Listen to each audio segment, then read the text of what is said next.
Welcome back to Wives Gone Wild. We appreciate you being here. Where are you watching from today? We love knowing how these wild tales reach you. Let's dive into today's cheating wife story.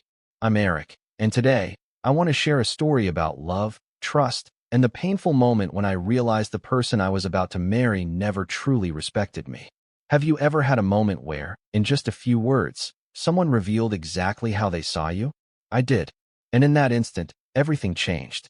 But before we get to that moment, the one that made me walk away from an engagement in front of a room full of people, I want to take you back to the beginning. Back to when I thought we had something real. Because the truth is, it wasn't always bad. In fact, for years, I believed I had found the person who saw me for who I was. Vanessa and I weren't a whirlwind romance. We had history. We had built a life together, step by step. When she struggled to find her footing in her career, I was right there beside her, helping, encouraging, and believing in her even when she doubted herself. And in those moments, I thought we were a team. I never imagined the woman I supported through everything would one day belittle my dreams in front of a crowd. But looking back, the signs were always there. I just didn't want to see them. In the beginning, Vanessa was my biggest supporter. She used to beam with pride when talking about my work. Eric is insanely talented, she would tell her friends, flipping through my portfolio like it was a prized possession.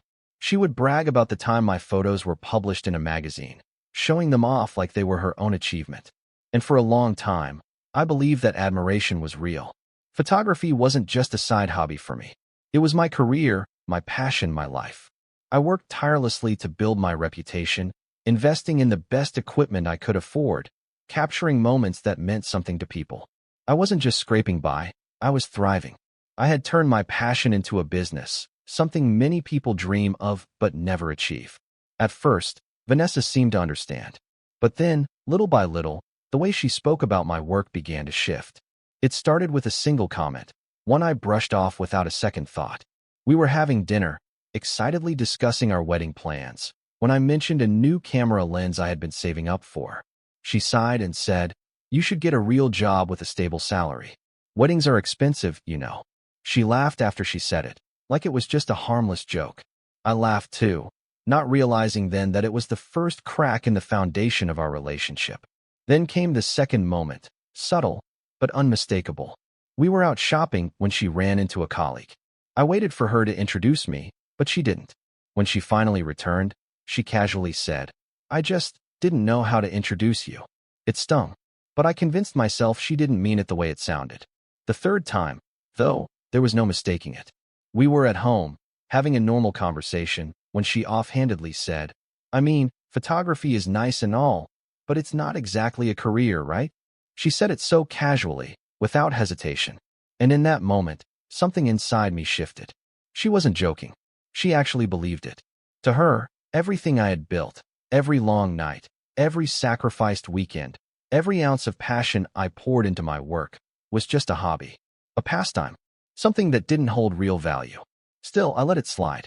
I told myself she didn't mean any harm, that I was reading too much into it. After all, this was Vanessa, the woman I had loved for years. She had always supported me before, hadn't she? Looking back, I see it clearly now. That was my first mistake. I ignored the signs. And soon, those small cracks would split wide open, in a way I never saw coming. Vanessa invited me as her plus one to her company's annual office party. It was held in a sleek, upscale venue, a private hall with towering glass walls, polished marble floors, and soft jazz humming in the background. The room buzzed with energy, filled with professionals who carried themselves with effortless confidence. The kind of people who discussed promotions, investments, and six-figure salaries as if they were just another item on their to-do list. I wasn't intimidated, at least, that's what I told myself. But I couldn't ignore the feeling that I didn't quite belong. My world was different. My passion didn't fit neatly into their corporate mold. Still, I stood tall, reminding myself that I was proud of what I did. Vanessa introduced me to a small group of her colleagues, 4 or 5 of them, all dressed in sharp suits and elegant dresses, sipping on cocktails as they exchanged industry talk. I smiled, nodded along, but mostly listened as they discussed upcoming projects with big-name clients. Then, one of them, a man in a navy suit, crisp and polished like he had just stepped out of a magazine, turned to me with a polite but curious expression. "So, Eric, what do you do?" Before I could answer, Vanessa let out a small, amused scoff, the kind that made it clear she was about to say something funny. "Oh, Eric," she said, swirling her drink with a smirk. "His job is basically just taking fancy selfies for money." The room erupted into laughter. Not polite chuckles. Not an awkward, uncertain giggle. Full-on amusement. Some of them exchanged knowing glances, smirking like they had just cracked some kind of inside joke. A woman in the group even nodded and said, "Oh, that's cute." I felt the laughter close and around me, pressing against my skin. And in that moment, I saw Vanessa clearly, truly clearly, for the first time. This wasn't an innocent slip-up. This wasn't a joke gone wrong. This was how she saw me. How she had probably always seen me. To her, I wasn't a dedicated photographer. I wasn't someone who had built a thriving career from the ground up. I was just a guy who took selfies for money. And just like that, everything clicked into place. The dismissive comments. The way she hesitated when introducing me. The subtle digs I had ignored. She wasn't proud of me. She was embarrassed by me. And in that moment, I made a decision. I wasn't going to spend my life with someone who belittled me. I set my drink down, steadying myself.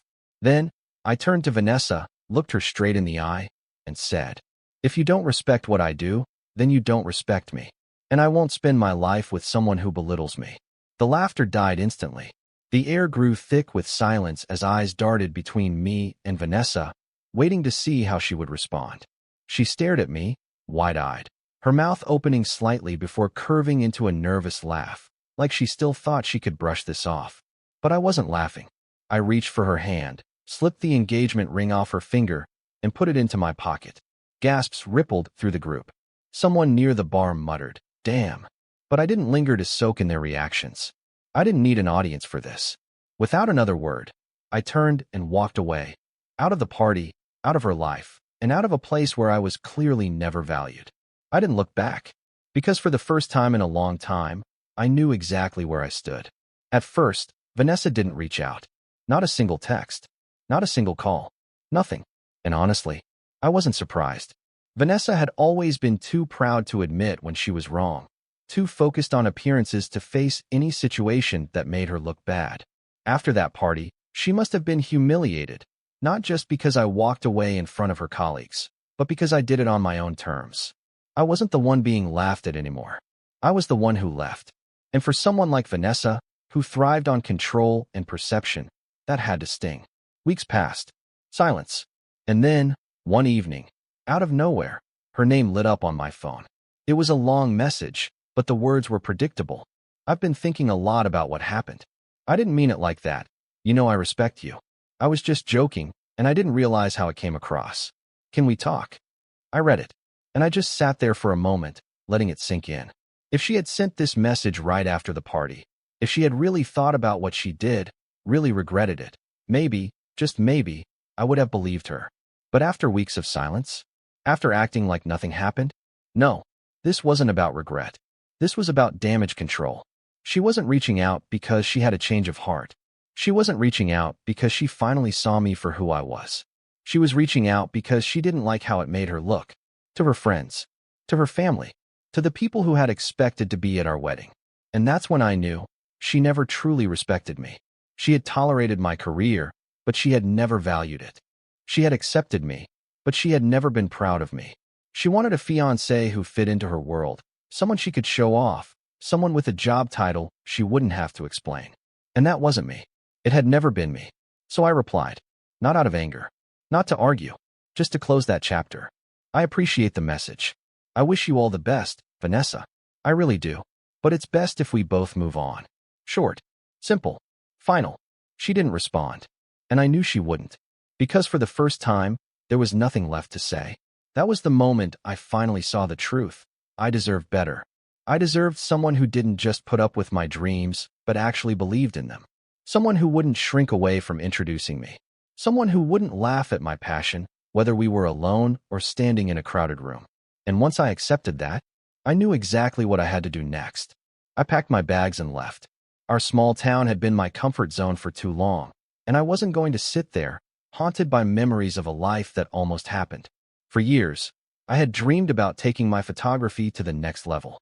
To push myself, to see what I was truly capable of.